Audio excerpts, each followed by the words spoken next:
everybody, welcome back to Whispered Facts ASMR and to another true crime episode, which today is going to be covering the second most prolific serial killer in American history, the Green River Killer, Gary Ridgway. And this is a case that I'm very excited to cover, as it's one that I've known about for quite a while. So yeah, I'm very excited to learn more about this individual today with you guys. So I have a lot of the information on my mobile phone here, so we will jump straight into the case. Gary Leon Ridgway, also known as the Green River Killer, is an American serial killer. He was initially convicted of 48 separate murders. As part of his plea bargain, another conviction was added, bringing the total number of convictions to 49, which makes him the second most prolific serial killer in the United States. He killed many teenage girls and women in the US state of Washington during the 1980s and 1990s. And this case was very shocking at the time because he was seemingly a very ordinary guy. So today we're going to learn what drove this man to become the second most notorious serial killer in US history. Gary Ridgway was born on February the 18th, 1949 in Salt Lake City, Utah. He was the second of 3 sons born to Thomas and Mary Ridgway. His father was a bus driver and his mother worked at J.C. Penney. And we don't actually have the company J.C. Penney here in the UK, but it is a company I'm familiar with through movies and media and things of that nature. Gary Ridgway did not have a happy childhood. Like many serial killers, he was a frequent bedwetter. This bedwetting was often the reason for various forms of bizarre punishment from his mother, including freezing cold baths. He was frequently abused and humiliated by his mother in verbal, physical, and sexual ways.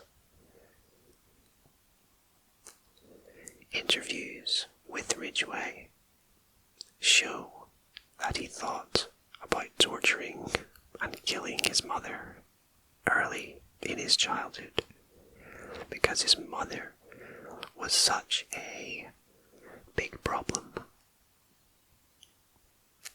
His brothers and father also faced abuse from the matriarch of the family. But rather than murder his mother, he ended up developing an attraction for her. He felt that this attraction was uncontrollable. Ridgway's father was rather timid. He worked at a mortuary, and many believe that his influence was part of why Ridgway engaged in necrophilia.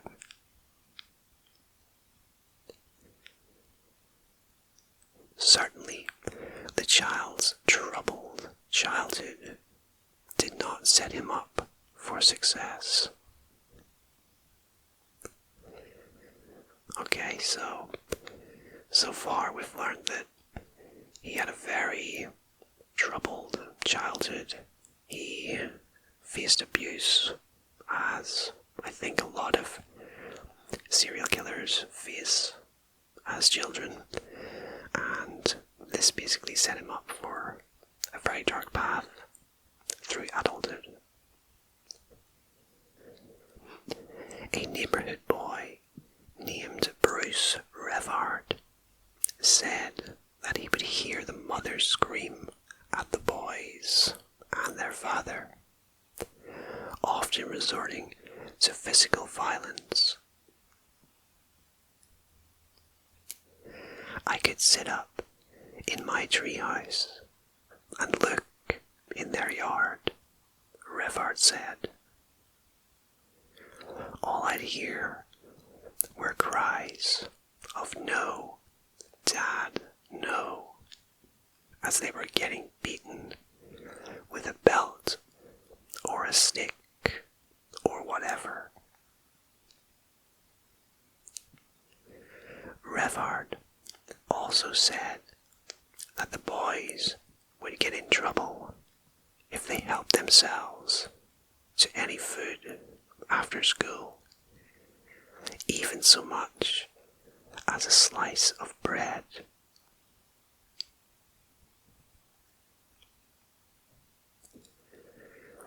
Gary Ridgway was dyslexic and was held back a year in school.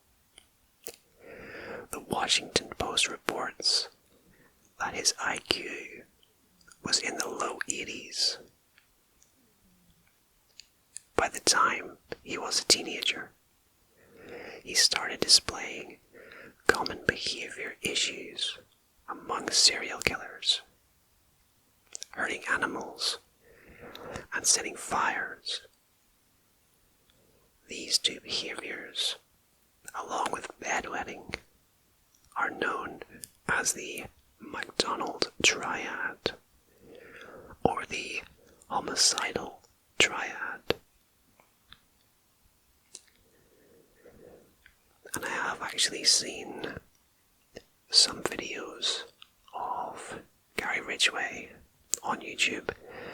They are interviews conducted within prison, and that was something that came across to me within those interviews, is that he wasn't at all well spoken or articulate. His IQ did appear to be quite low within those interviews, so this piece of information doesn't come as a huge surprise to me. Gary Ridgway was 20 years old when he graduated from high school in 1969, and that was when he married his high school girlfriend, Claudia Craig. But that marriage was short-lived. When Ridgway was sent to Vietnam as part of his tour in the US Navy, he contracted gonorrhea from frequently seeing sex workers. While he was overseas, Craig had an affair, and the marriage ended within a year. Ridgway's second wife was Marcia Winslow, whom he married in December of 1973. It was during this marriage that Ridgway became a religious fanatic, going door to door and frequently crying during church services. His wife told the Tacoma News Tribune. They had one child, a son named Matthew, in 1975. His son told detectives in 2001 that he remembered his father as a very involved parent. And it was in 2001 when Gary Ridgway was apprehended by police. So, his son is quoted as saying, "Even when I was in 4th grade, when I was at soccer, he'd always, be there for me. I don't think I ever remember him not being there," said Matthew, adding that his dad would try to figure out what Matthew was interested in and try to be a father like you see on TV.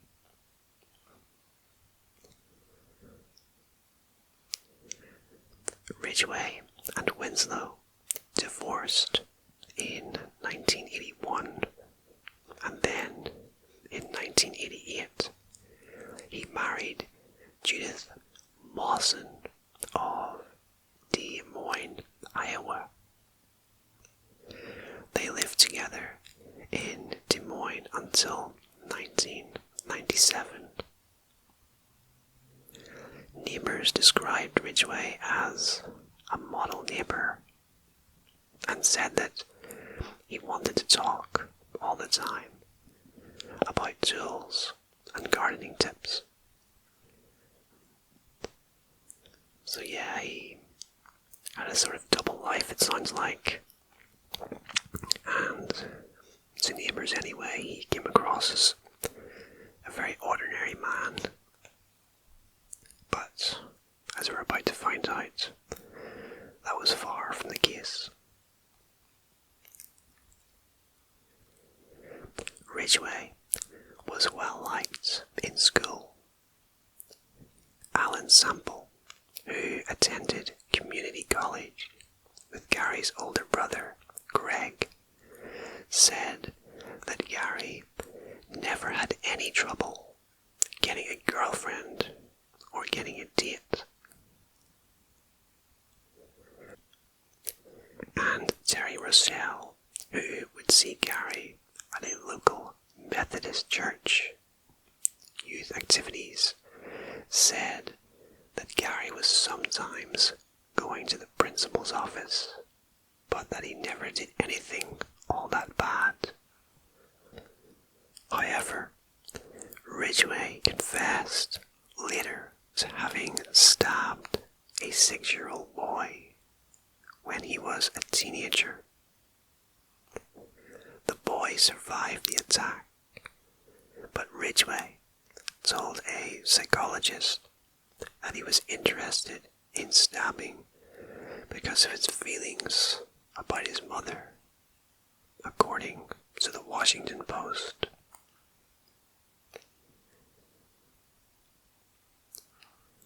He also said that he had a bedwetting problem until he was 13, and that his mother would wash his genitals after each bedwetting incident. Experts felt that this was a large part of Ridgway's motivation in becoming a serial killer later in life.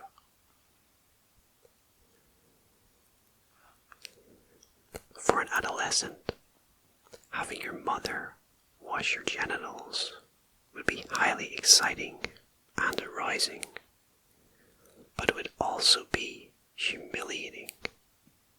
Reed Milloy, a forensic psychologist and associate clinical professor of psychiatry at the University of California in San Diego, told the Washington Post, "With humiliation would come rage towards the mother.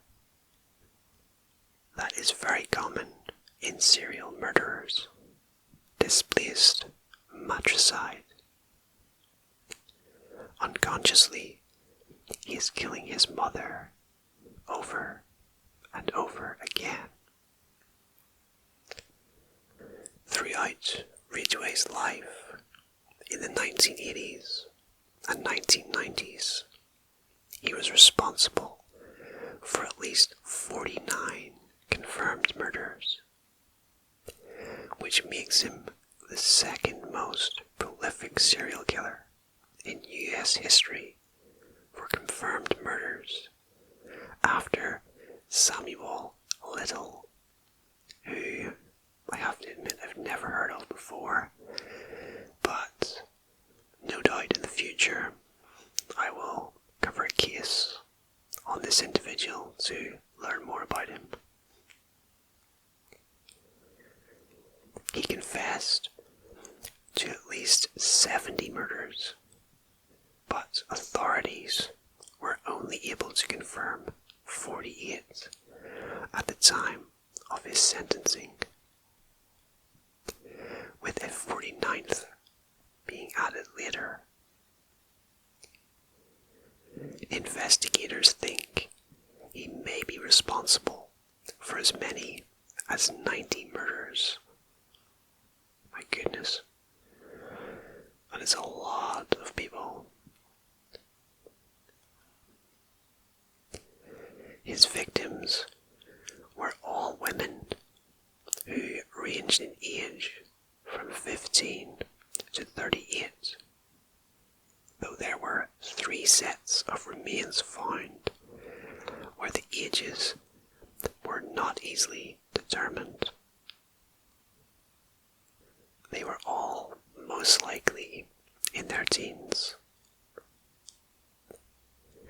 The nickname, the Green River Killer, came because he dumped most of the victims' bodies in and around the Green River area outside Seattle and Tacoma, Washington. Most of the murders happened in between Ridgway's 2 marriages, with only 3 confirmed victims after Ridgway met Mawson. Mawson was quoted in 2007 as having said that she feels she saved lives by being married to Ridgway. I feel I have saved lives by being his wife and making him happy, said Mawson. She was shocked when he was arrested for these crimes, saying it was like he was 2 different people. I love the man I knew, and I hate the man who took him away. Most of Gary Ridgway's victims were sex workers. Ridgway would lure them into his truck, then rape them and strangle them, and then dump their bodies. Sometimes he would return to the bodies, and I won't mention this particular detail, but he did have intercourse with them. Ridgway is quoted as saying they would get in the car, in the vehicle. I had some of my son's stuff in it. It was like a family setting. Ridgway said in a prison interview, adding, they would see pictures of my son and think I was a normal person. In my mind, I'm saying, kill, kill, kill.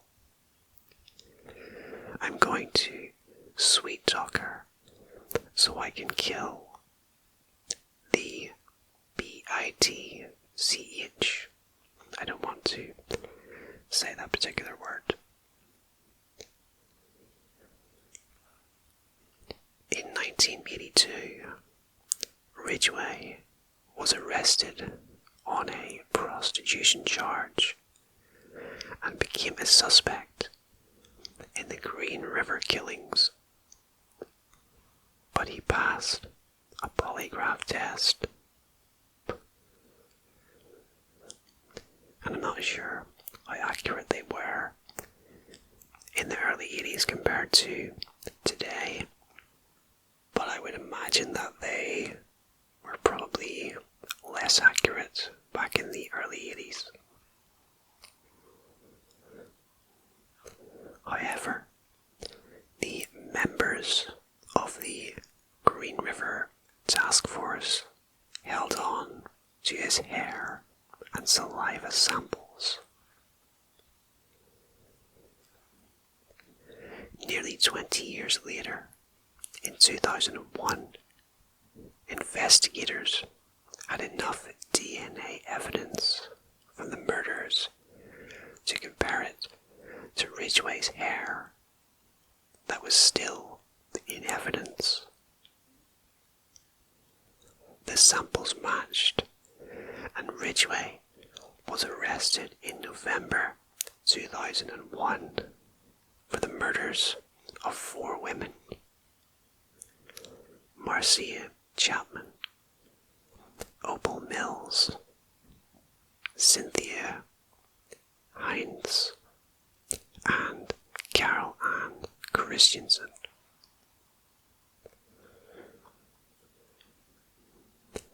Over the course of the trial, and as more evidence was able to be tested, 48 murders were tied to Ridgway.